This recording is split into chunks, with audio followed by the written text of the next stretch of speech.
To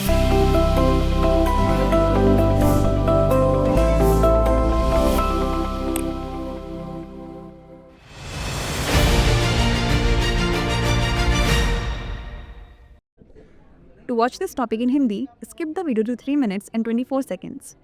Hello everyone, welcome to another episode of Legal Update. The topic of discussion is no habeas corpus for missing persons cases. First, let us see why it's in the news. Recently in the Simmi Bai versus Shriman Police Mahanirikshat Mahodaya and others case, the Madhya Pradesh High Court during a habeas corpus petition hearing has emphasized that missing person cases do not fall under the habeas corpus provision. Instead, these cases should be pursued through the standard provisions of penal law. Let's look at the background of the case. The mother filed a habeas corpus petition due to dissatisfaction with the police investigation concerning her daughter and 2 grandchildren reported missing from Pune, Maharashtra. Initially, a report was lodged in Jabalpur suggesting that the woman and her children might be wrongfully confined by individuals in village of Jabalpur. Following the report, police began an investigation but failed to locate the woman and her children, leading to the mother's decision to approach the court. The Madhya Pradesh High Court was approached, where notices were issued and status reports were requested to ascertain the whereabouts and condition of the missing individuals. The bench of Justice Sanjeev Sachdeva and Justice Vinay Saraf determined that the petitioner did not establish a prima facie case for unlawful detention, noting that the woman and her children had moved to an unknown location voluntarily without any evidence of wrongful confinement. The court clarified that a habeas corpus writ is not suitable for tracing missing persons. Instead, the petitioner should seek other legal remedies for locating missing individuals. The court disposed of the petition but directed the authorities to continue searching for the woman and her children in line with the existing missing person report, ensuring all actions are in accordance with the law. Let's know more about habeas corpus. Habeas corpus, derived from Latin meaning "you shall have the body," is a foundational writ aimed at safeguarding personal liberty. It empowers individuals to challenge unlawful detention or imprisonment, ensuring that no person is unlawfully deprived of their freedom. The court orders that person before it to inquire into the legitimacy of the detention.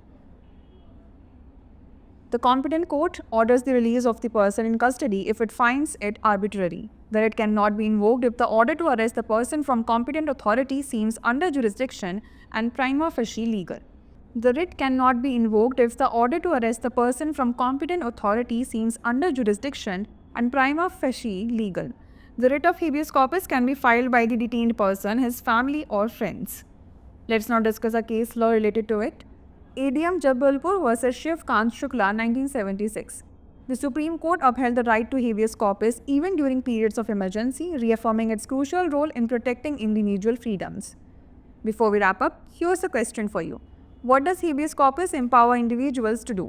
Challenge property disputes, challenge unlawful detention or imprisonment, file for bankruptcy, or sue for personal injuries? Send the answer to this question in the comment section. Like, share and subscribe for more such content.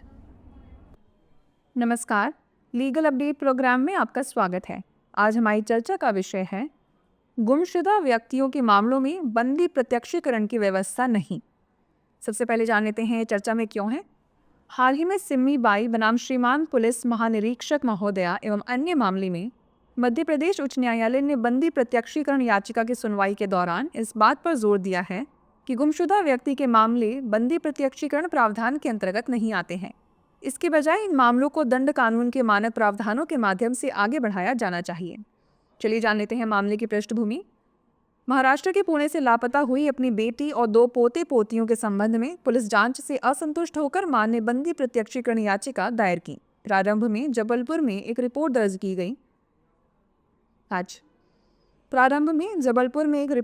की गई थी जिसमें कहा गया था कि महिला और उसके बच्चों को जबलपुर के गांव में व्यक्तियों द्वारा गलत तरीके से बंधक बनाया गया है। रिपोर्ट के बाद पुलिस ने जांच शुरू की, लेकिन महिला और उसके बच्चों का पता लगाने में असफल रही, जिसके कारण मां ने अदालत अपील करने का निर्णय लिया।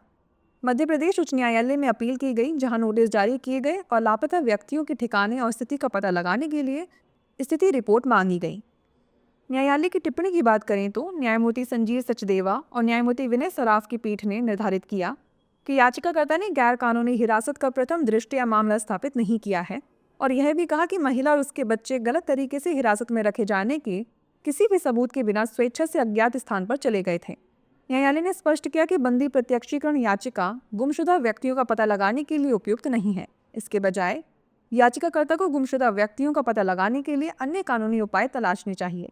अदालत ने याचिका का निपटारा कर दिया, लेकिन अधिकारियों को निर्देश दिया कि वे मौजूदा गुमशुदा व्यक्ति रिपोर्ट के अनुरूप महिला और उसके बच्चों की तलाश जारी रखें तथा यह सुनिश्चित करें कि सभी कार्रवाई कानून के अनुरूप हो। आइए अब जान लेते हैं बंदी प्रत्यक्षीकरण के बारे में। हैबियस कॉर्पस लैटिन भाषा से लिया गया है, जिसका अर्थ है सशरीर उपस्थिति। यह एक आधारभूत रिट है जिसका उद्देश्य व्यक्तिगत स्वतंत्रता की रक्षा करना है। यह व्यक्तियों को गैरकानूनी हिरासत या कारावास को चुनौती देने का अधिकार देता है तथा यह सुनिश्चित करता है कि किसी भी व्यक्ति को गैरकानूनी रूप से उसकी स्वतंत्रता से वंचित ना किया जाए। न्यायालय अपने समक्ष उपस्थित व्यक्ति को हिरासत की वैधता की जांच करने का आदेश देता है। यदि सक्षम न्यायालय को यह लगता है कि हिरासत में लिए गए व्यक्ति को रिहा करना मनमाना है तो वह उसे रिहा करने का आदेश दे सकता है। यदि सक्षम प्राधिकारी द्वारा व्यक्ति को गिरफ्तार करने का आदेश क्षेत्राधिकार के अंतर्गत तथा प्रथम दृष्टया विधिक प्रतीत होता है तो रिट का प्रयोग नहीं किया जा सकता। बंदी प्रत्यक्षीकरण याचिका हिरासत में लिए गए व्यक्ति, उसके परिवार या मित्रों द्वारा दायर की जा सकती है। चलिए जान लेते हैं इससे संबंधित केस के बारे में। एडीएम जबलपुर बनाम शिवकांत शुक्ला 1976। सर्वोच्च न्यायालय ने आपातकाल के दौरान भी बंदी प्रत्यक्षीकरण के अधिकार को बरकरार रखा और व्यक्तिगत स्वतंत्रता की रक्षा में इसकी महत्वपूर्ण भूमिका की पुनः पुष्टि की। आइए अब नोट कर लेते हैं अभ्यास प्रश्न। बंदी प्रत्यक्षीकरण अधिनियम व्यक्तियों को क्या करने का अधिकार देता है? संपत्ति विवादों को चुनौती दे, अवैध हिरासत या कारावास को चुनौती दे, दिवालियापन के लिए फाइल करें या व्यक्तिगत चोटों के लिए मुकदमा करें। इसका उत्तर हमें कमेंट सेक्शन में ज़रूर भेजिएगा। ऐसी और वीडियोस देखने के लिए लाइक, शेयर और सब्सक्राइब करना ना भूलें। धन्यवाद।